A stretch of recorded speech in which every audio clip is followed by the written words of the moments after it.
इतिहास की सीरीज में आपका स्वागत है।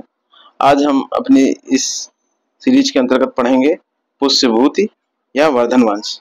तो चलिए शुरू करते हैं।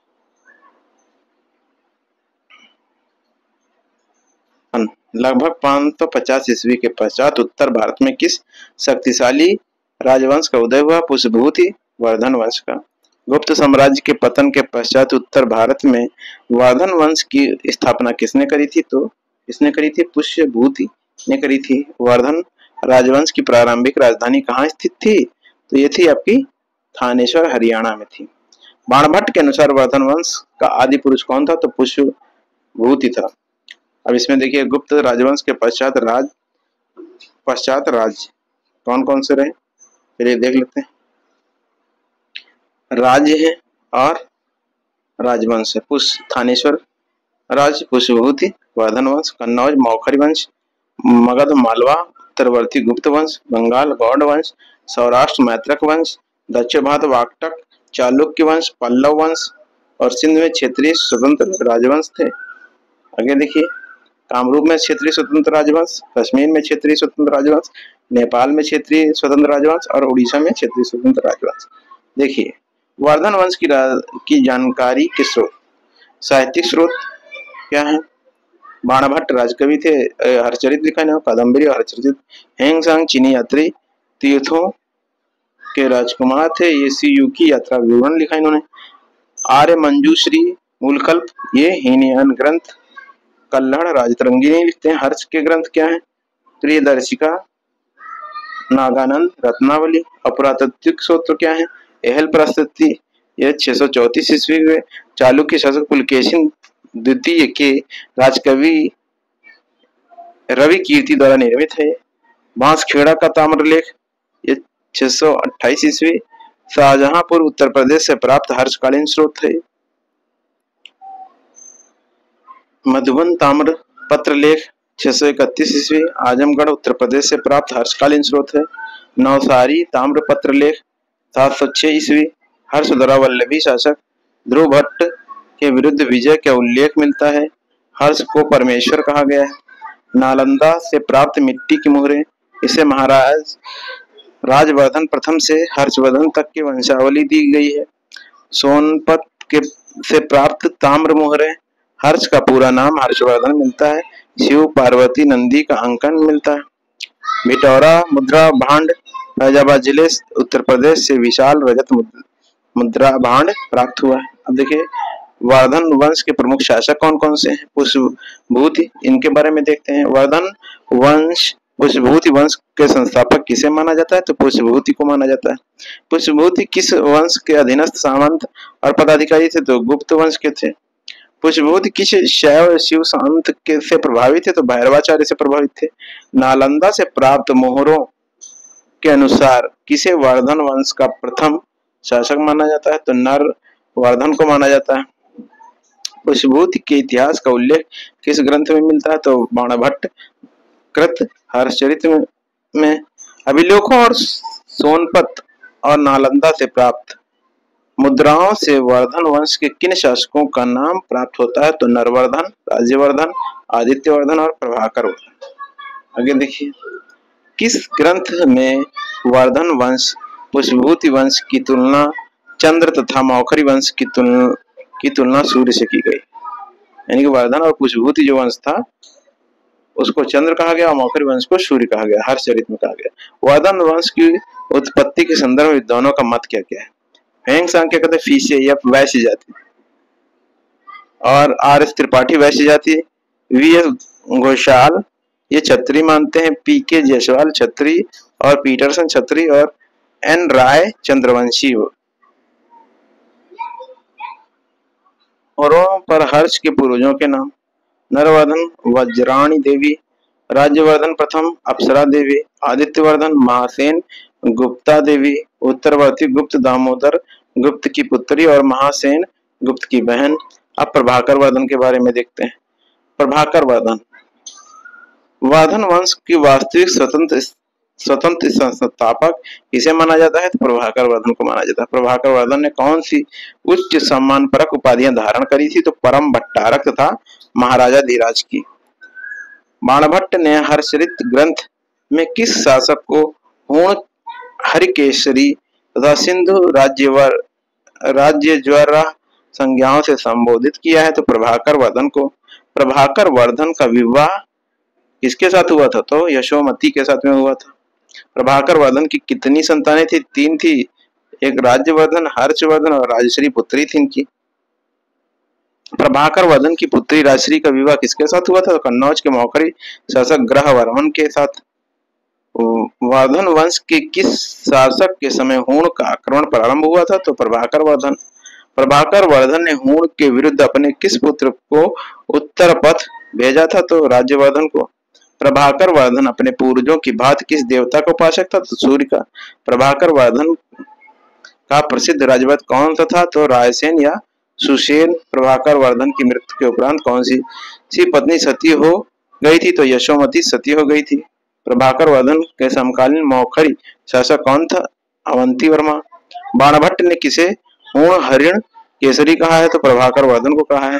प्रभाकर वर्धन की कुछ प्रमुख संज्ञाएं: हूण हरि केसरी, हूण रूपी हिरण के लिए सिंह के समान, सिंधु राज ज्वरो, सिंधु देश के राजा के लिए ज्वर के समान, गुर्जर प्रजागर गुर्जरों को चैन से न सोने देने वाला। आगे देखते हैं। गंधाराधिपग दित्य, ये गंधार राज रूपी मस्त हाथी के लिए जलता हुआ बुखार।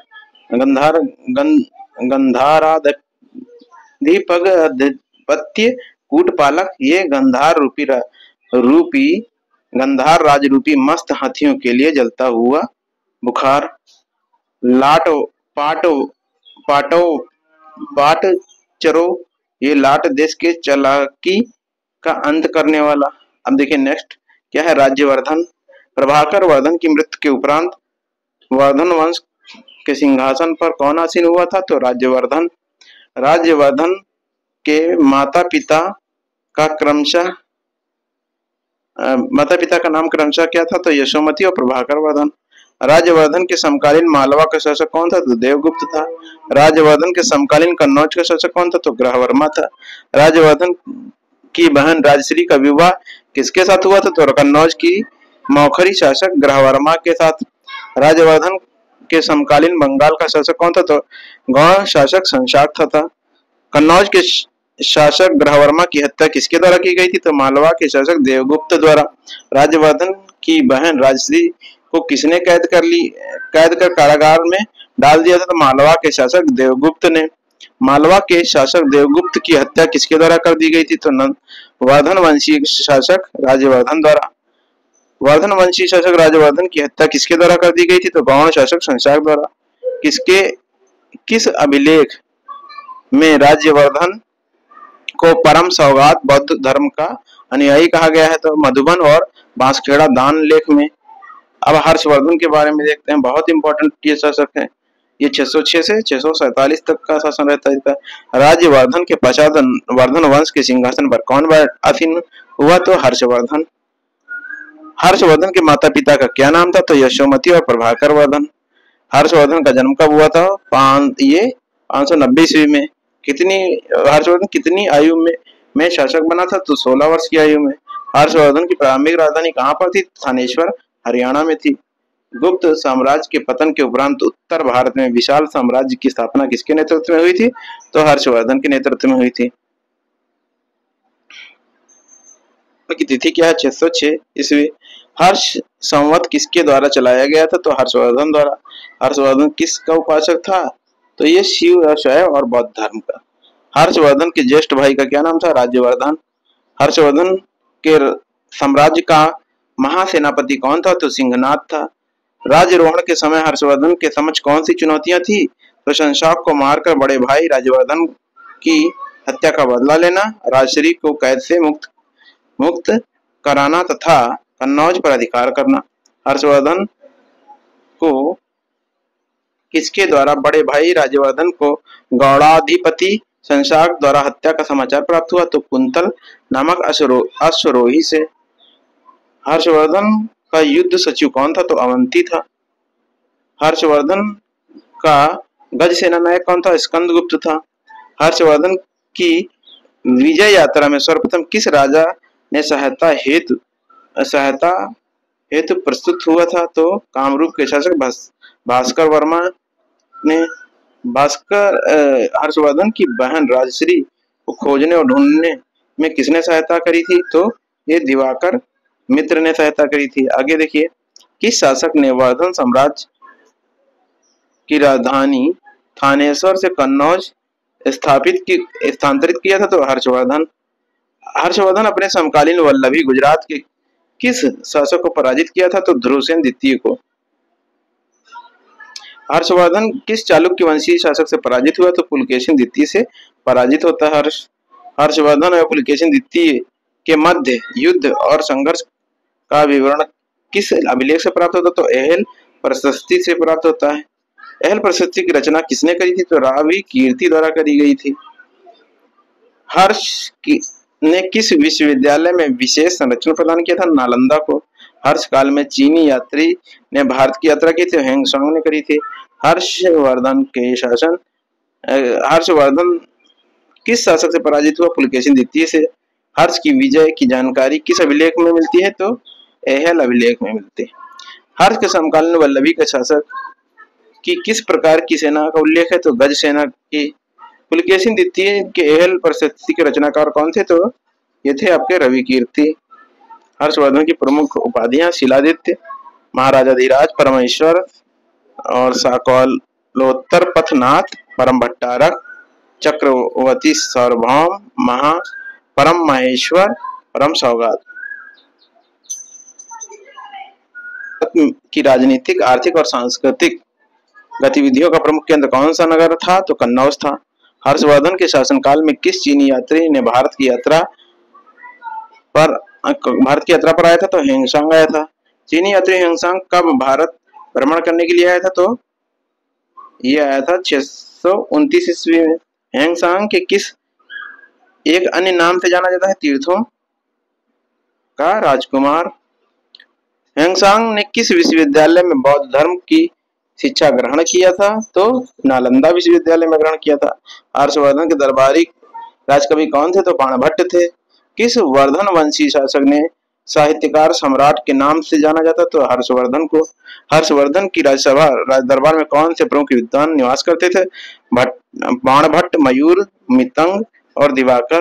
किस शासक को साकालोत्तर पथनाथ कहा गया है? तो हर्षवर्धन को कहा गया है। किस विजय के उपरांत हर्षवर्धन को साकालोत्तर पथनाथ कहा गया है?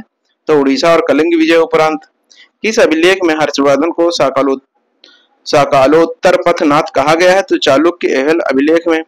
हर्षवर्धन ने कौन सी प्रमुख उपाधि धारण करी थी? तो शिलादित्य की।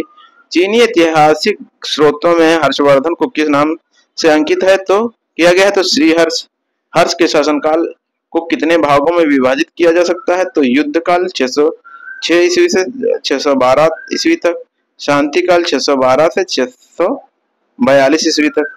कन्नौज की त्रिपक्षीय युद्ध संघर्ष में किन किन महाशक्तियों ने भाग लिया था? तो पाल, प्रतिहार और राष्ट्रकूट ने। हर्षवर्धन ने कब एक दूत मंडल चीन भेजा था? तो 641 ईस्वी में। हर्ष काल में उच्च अधिकारियों के वेतन के रूप में किस प्रथा को अपनाया गया था? तो भूमिदान प्रथा को।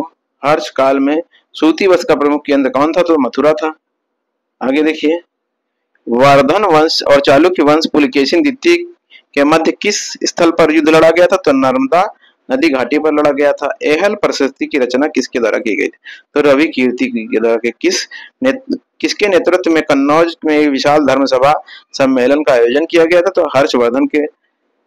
कहाँ किया गया था? कन्नौज में। धर्म सभा का सम्मेलन कहाँ किया गया? कन्नौज में। हर्षवर्धन के काल समय में किया गया था। विशाल धर्म सभा का आयोजन कहाँ संपन्न हुआ था? तो राजधानी कन्नौज में। हर्षवर्धन के नेतृत्व में कन्नौज में विशाल धर्म सभा का आयोजन कब हुआ था? तो 643 ईस्वी में।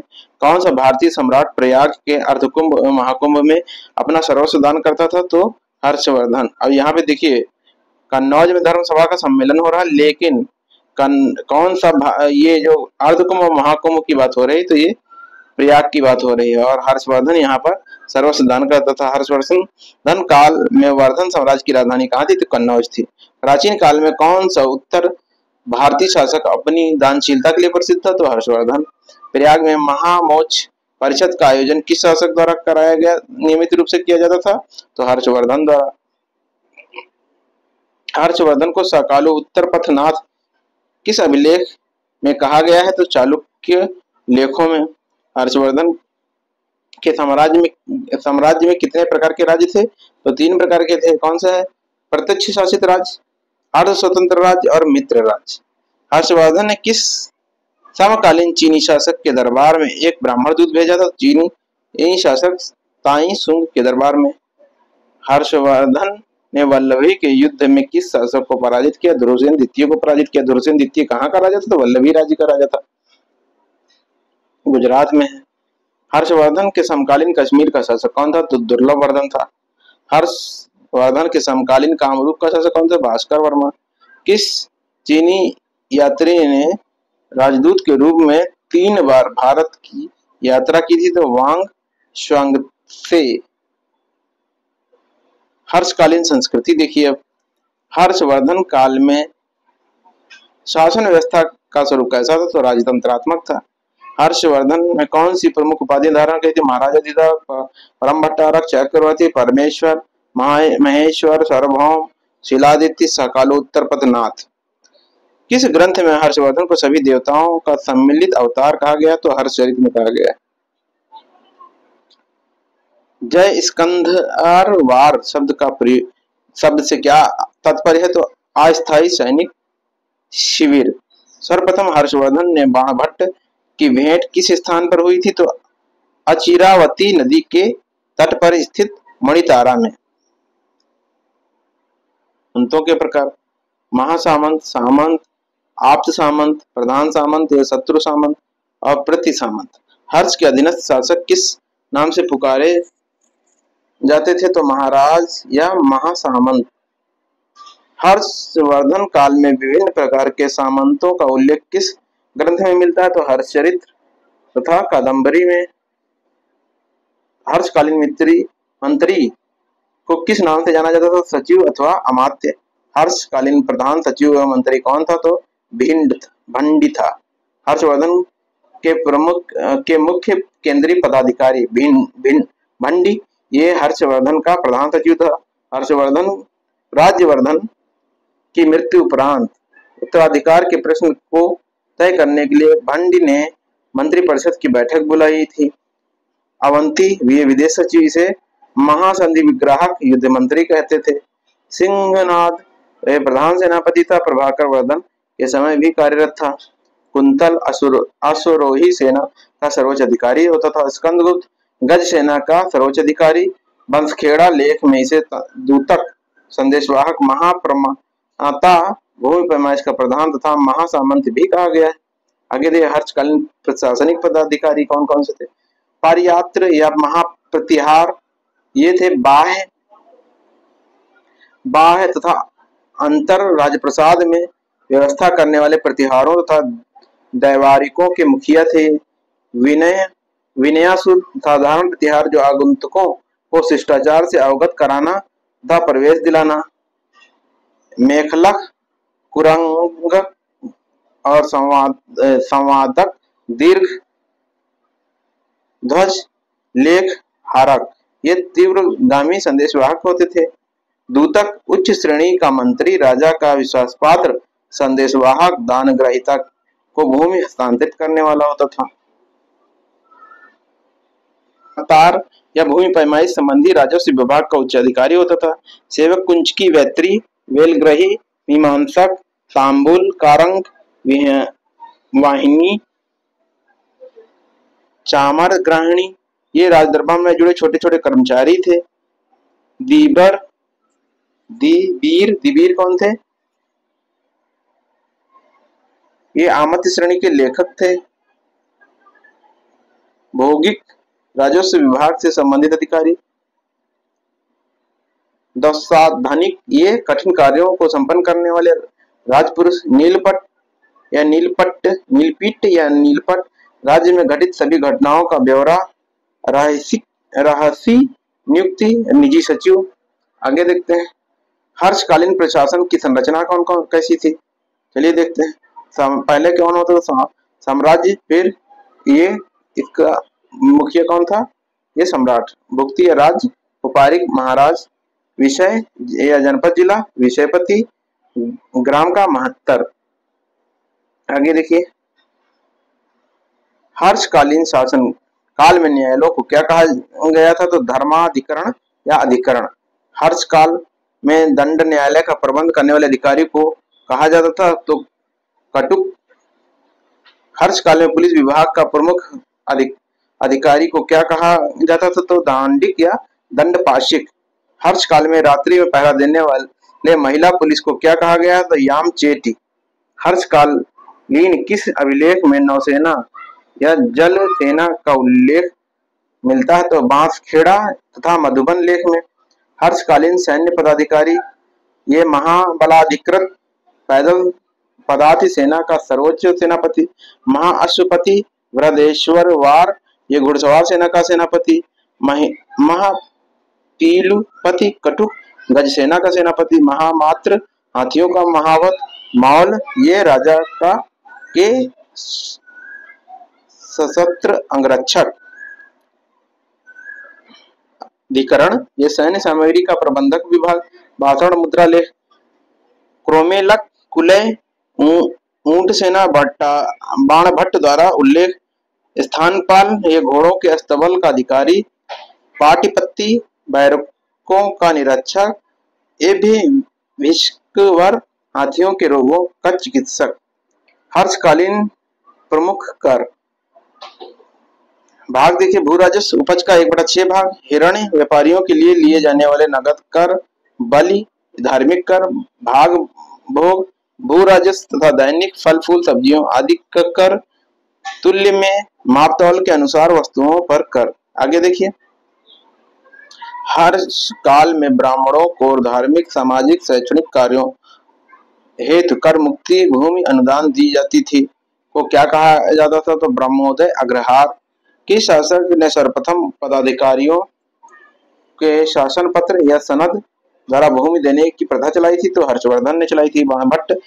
हरचरित में बाणभट्ट ने किस सिंचाई यंत्र का उल्लेख किया है? तुला यंत्र या जलपंप का। आगे देखिए, हरचरित में बाणभट्ट ने किस सिंचाई यंत्र का उल्लेख किया है? तो तुला यंत्र या जलपंप का। हर्ष काल में ह्वेंसांग ने किस सिंचाई यंत्र का उल्लेख किया है? तो घंटी यंत्र या घट्टीटे राहट जिसे बोलते हैं। हर्ष काल के व्यापारिक श्रेणी के मुखिया को क्या कहा जाता था? महांतक या महार। हर्ष काल में चुंगी वसूलने वाले अधिकारी को क्या कहा जाता था? शौलिक कहा जाता था। हर्ष काल में नदी घाट पर कर वसूलने वाले अधिकारी को क्या कहा जाता था? तौरिक कहते हैं। हर्ष काल में बाजार में क्रय विक्रय वाली वस्तुओं पर कर वसूलने वाले अधिकारी को किस नाम से जाना जाता था? हट्टमती। हर्ष कालीन प्रमुख व्यापारिक पत्तन कौन से थे? तो पूर्व में ताम्रलिप्ति तथा पश्चिम में भड़ौच। हर्ष काल में आर्थिक रूप से प्रसिद्ध नगर कौन से थे? तो उज्जैनी और कन्नौज थे। किस प्रकार के वस्त्र हर्षकालीन कुलीन समाज में प्रचलित थे? तो चीना शुक। हर्षकालीन किस ग्रंथ में 9 प्रकार के वस्त्रों का उल्लेख है? तो बाणभट्ट कृत हर्षचरित में। हर्षवर्धन ने किस धर्म को राजश्रय प्रदान किया था? तो महायान बौद्ध धर्म को। तो के आधार पर भूमि के प्रकार शाक्त ये थी। कृषक के व्यक्तिगत अधिकार वाली भूमि। कौटुंबिक ये जिस कृषि योग्य भूमि पर पूरे कृषक परिवार का स्वामित्व हो। सटक कौटुंबिक ये किसी काश्तकार या उच्च कोटि के व्यक्ति को उसकी सेवाओं के बदले प्रदत्त भूमि। प्राकृत ये विभिन्न कृषकों द्वारा जोती जाने वाली भूमि। हर्ष द्वारा किस क्षेत्र में प्रतिवर्ष महामोच परिषद का आयोजन किया जाता? तो प्रयाग संगम क्षेत्र में। हर्षकालीन किस क्षेत्र में भूमि को महान भूमिदान क्षेत्र कहा जाता था? तो प्रयाग संगम क्षेत्र को कहा जाता था। बाणभट्ट अपनी रचनाओं में सूर्य का उपासक किस क्षेत्र विशेष के लिए निर्दिष्ट किया है? तो उज्जैन के लिए। वर्धन वंश के कुल देवता किसे माना जाता था? तो शिव को। वर्धन वंश को किस अभिलेख में परम सौगात कहा गया है? तो बांसखेड़ा और तथा मधुबन लेख में। वर्धन वंश को किस अभिलेख में परम महाईश्वर या शिव का भक्त कहा गया? तो मधुबन, बांसखेड़ा, नालंदा मोहर और तथा सोनीपत मुद्रा में। हर्षवर्धन के आध्यात्मिक गुरु कौन थे? तो गुण प्रभु थे। हर्षकालीन कन्नौज धर्म महासभा की अध्यक्षता किसने की थी? तो हेंगसांग ने करी थी। कन्नौज की धर्म सभा, हर्षकालीन कन्नौज धर्म महासभा की अध्यक्षता हेंगसांग ने करी थी। कन्नौज की धर्म महासभा में हेंगसांग ने सभी विरोधी धर्मावलंबियों को पराजित कर महायान की सत्यता सिद्ध कर दी। इस अवसर पर हेंगसांग को कौन सी उपाधि प्रदान की गई थी? तो महायान देव और मोक्ष देव की। पूर्वकालीन महायान बौद्ध धर्म की शिक्षा का प्रमुख केंद्र स्थल कहाँ था स्थित था? नालंदा विश्वविद्यालय।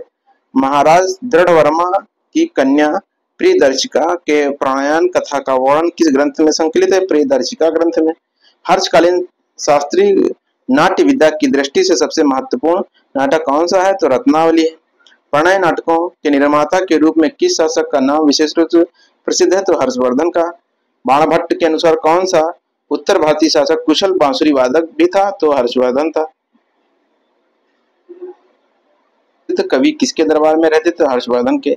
हर्ष ने नालंदा महाविहार, नालंदा विश्वविद्यालय का खर्च चलाने के लिए कितने गांवों को दान दिया था? तो 100 गांवों को। हर्षवर्धन काल में नालंदा विश्वविद्यालय के कुलपति कौन थे? तो शीलभद्र या शीलभट्ट थे। मुंडेश्वरी मंदिर, लक्ष्मण मंदिर व कन्नौज के संघाराम के निर्माता किस शासक को माना जाता है? तो हर्षवर्धन को। पूर्व मध्यकालीन उत्तर भारतीय शासक को हिंदू काल का अकबर कहा गया है? तो हर्षवर्धन को। चीनी यात्री हेंगसांग के नालंदा आगमन पर वहां के किस विद्वान आचार्य ने उनका स्वागत किया था? तो शीलभद्र ने। बोधि वृक्ष को नष्ट करने वाला शासक कौन था? तो गौड़ नरेश अंशाक। मौखरी शासकों की राजधानी कहाँ थी? तो कन्नौज थी। सम्राट हर्षवर्धन ने किन 2 स्थलों पर महान धार्मिक सम्मेलनों का आयोजन किया था? तो कन्नौज और प्रयाग में।